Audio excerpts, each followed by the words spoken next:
My name's Tyler Pate. I'm a graphic designer and illustrator.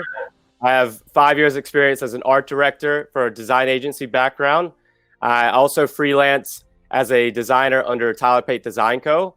And I'm also the creator and founder of the Creative Pain. Creative Pain is kind of that passion project that I strongly encourage everyone to have. It's been this creative journey that it's documenting and exploring the process of design and illustrating as a creative. And I think there's a lot of things that, any creative can really pull from it, which is everyone goes through mental block, writer's block, any sort of thing like that. This is that point just before you break through. And what the Creative Pain is representing is that breakthrough moment. And when that breakthrough moment happens, it's that aha. And I wanted to capture that and embrace it in just all these forms of digital artwork for inspiration, hopefully where people can see it, be inspired, and break through their own creative pain for whatever creative solutions they need. I started as a young skateboarder. So at the age of probably 9 or 10, I got really heavily involved with skateboarding. And with that community comes not only this commitment to learning and understanding, but I was able to see these graphics and be inspired by these influential designs that were on your skateboard deck, or whether it's on skateboard wheels or stickers, and all this inspired me enough to figure out, how do I do all of these different mediums with art in a more career base? And I looked it up, and it was as simple as graphic design. And then from that, I was able to go to school and then get an education there. But it's just skateboarding and being influenced by a community is what really drove me. Right out of school, I was hired at a design agency. I think there's a lot of use for both sides. I think getting the experience right out the gate as soon as possible is the most important thing to me. Some things you just can't learn in a classroom setting. It takes, having a couple curveballs thrown at you to really understand that it's about being on your toes and how much can you pivot. And a lot of times those real world clients and agency jobs will do that for you. Staying socially active is probably the best advice I could give you. Again, Instagram, like we're talking about, and other, communities like Dribble or Behance or Awards. These communities are perfect, and they help me quite a bit, where I'm able to just share the work that I'm doing. And the key to that is creating the work that you really love seeing. So most of my artwork, illustration wise particularly, is things that I just want to see in the world, and those give me the platform just to shove it out there. And then the people in the communities is large enough and more engaging enough to where when they see it, they approach me, and I'm able to get jobs that way. I think all of the creative processes that I have, whether that's logo design, illustration, or even website design, they all have a pretty similar formula, where you have to have an initial brief on what am I trying to solve. And with that, no matter what project type it is, it's typically the same. I'm trying to solve A to hopefully get to a resolution of B. And it takes research. It takes really understanding the brand and even the illustration that you're trying to draw. And once you have a style, and once you have kind of a direction to go into, before you even touch a computer, you're writing down notes, you're talking with that client, and you're trying to understand, what do I really need to solve? Because for those type of projects, I'm doing a service for them. And I want to make sure that at the end of the day, whenever I click finish, they're able to click start. I love replicating package design, any sort of isometric design. It's really fun.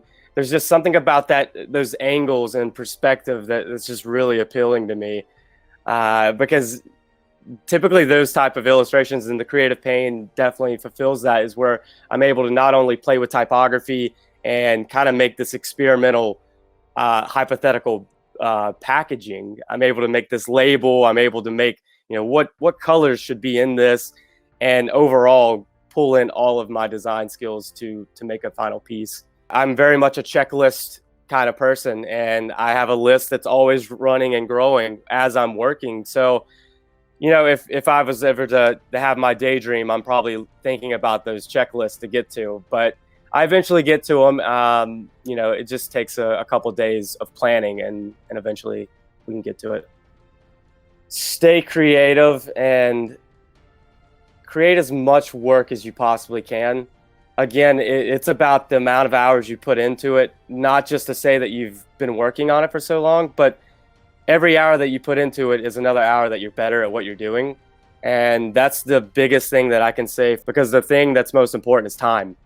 And we all have the same amount of hours, and just getting every bit of that out there. So the sooner you start with that, the more chance you have to getting through that. And I think what's really important, and even some good feedback for anyone who's trying to start a brand themselves, or even just a designer trying to really make it out there, is if you have a personal project or a mission like that, you're able to really invest more time, hopefully, and more digital aesthetic into your work.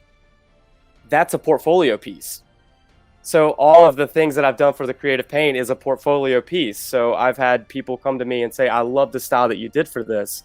I love the perspective you've done for that. Could we have something in collaboration? And then that's where both things meet in the middle. And that's where truly I'm able to progress as a designer and artist, and also progress as a career. Keeping it simple is a very important thing, especially for logo design. So that's the thing where you have to kind of bounce back and forth and develop that balance. Sometimes the simplest measure is the appropriate one. I think the ones that are constantly taking those chances and trying something completely new is the most admiring, especially in a digital world where I think people get really stuck on a style and scared to change because their audience is so used to it. And that reaction is very fast. And if you start exploring new things and your community doesn't like it, it's very easy to stop it and go back to what was safe. So the ones that are obviously pushing it further along and have just a huge body of work with a spectrum of styles and designs, I think are the most important to me to view, and definitely the ones I love to browse through. If you're answering all the questions such as, who am I making this for? Why am I making this? Why is it important? Am I really solving a problem for the client or for myself? And you have to think about yourself too as a client. And if you're going through that checklist, you're able to know when to stop. You're able to know if it's on the right track because you're solving the problems as you're going. And then hopefully, if it's meaningful or not, or if it's truly progressing yourself or the client's work, by just asking those questions and constantly going through them as you're working through your project. Stay focused and understand that this is a career, and there are people expecting things from you. That pressure can be a little straining, but it keeps the fire lit, and it's really fun. I put all the time and the late nights into it, because it's just when it finally gets there, you're able to really see that staying on it and staying with it and communicating with clients and understanding that expectations are everything. I like to measure my design back to, am I solving a problem? Am I really addressing the situation for, again, with the client? I keep going back to that because a lot of times it really is about them, and it really is about what they're coming to you with, hopefully answers or some sort of question for you to solve. And if you're addressing all of that, then you're doing your job right. Oh, color theory it's a staple. And I think from a lot of things that I see, it's that emotional connection from color. It really gets that simple. It sets the mood. It completely sets the mood. You could have something appear very dark and mysterious based off the color. You could have something seem very happy and joyful based off the color. And it's just one of those things where it makes and breaks it. Sometimes you can have a great design and then completely get your colors wrong, and you just realize that it was a missed shot. So color theory is extremely important. I think it can get as simple as a piece of paper and a pencil. I generally sketch like that too, but you could, there's people successfully doing it off on iPads now. I personally use Adobe Creative Suite. I mean, what we're doing right now, just talking to each other, is the most important tool there is, because you're able to get that immediate response, and you're able to understand what that experience was like for that person. We got to really try to take advantage of the most that we can, and communicating through, comment sections or looking at design forums. Those are the best ways to really stay on top, because tools and hardware are always going to change, and it's always going to progress, hopefully. But the people will hopefully always be there. I wouldn't try to break the bank if you can't get those softwares.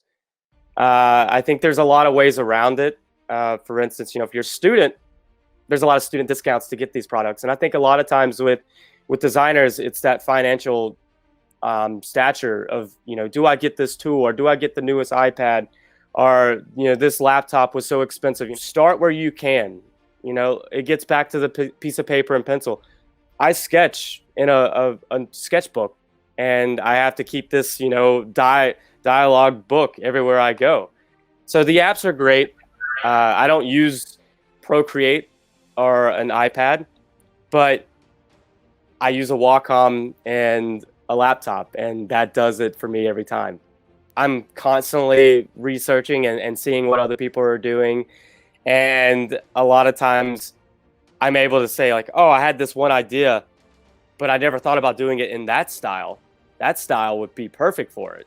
So then I'm able to grow as a designer, also kind of like mix and match these different avenues of styles to create something completely new and unique. A lot of my ideas, movies, watching, cartoons, or browsing the internet, memes, all these little avenues like that, they're all inspiring. I feel changing my environment helps the most. If I'm truly sitting here and I'm bashing my head on the computer, and I'm like, what do I need to do here? I don't have anything besides a timeline. And I'll immediately get up and just go to a coffee shop. I'll just go to somewhere else and get away from my desk back here where I usually stand and draw. I think a lot of designers, myself included, spend a lot of time inside. I have to be on this Wacom, or I'm tied to a computer. So changing that, walking away from it for, an hour is sometimes all it takes. I've literally curated, the people that I follow as my inspiration. And those are the ones that are constantly posting, and usually it's posted more frequently on Instagram. So the information that you're seeing on your feed to exactly what you need to be inspired, then it's always there. That's probably the number one for me. And I worked for a design agency that happened to have a client, which is this design community and art festival called Art Fields. And Art Fields is based out of the same town that I went to high school in. So I was appointed creative lead on that project. So I was able to, help rebrand, redesign the website for Art Fields, create these promotional aspects for Art Fields. All of the people from, my family to my friends who know me but don't understand my process and understand how I think about design, they're able to get it and they're able to understand it. They're like, oh, you did that over there. You made this pamphlet. You made this poster. You did this website. And I'm able to say yes, yes, yes, and yes. And then for me to participate in that with what I do best is probably the most meaningful experience I've ever had. I would say that the details are the most important thing about selling a product. And what I mean by that is planning. Planning photo shoots, pricing and numbers and scaling. Production, you're always going to have some sort of overhead costs, whether that's storing something or actually how do I ship it. I would say that in AdWords, which is really getting your stuff out there for a website or even an e-commerce site, is just how do I market these products? Because you could have the best store ever, but yet no one's looking at it, and it's because it's not in front of the right people. And if you can market that just right and you can really plan behind that strategy, you can get your stuff in front of the right people. And sometimes you don't have to sell thousands of products. Sometimes just selling 20 is all it takes. Come up with a new design and post to share on Instagram, share on Dribble, share on these inspirational sites. because these are things that could also inspire others, make them want to wear it because it's inspiring to them. It means something to them. And if you can have that emotional connection with somebody with a product, I think you truly have fans. And I think fans are some of the most important things with a store. Thank you. It's been fun.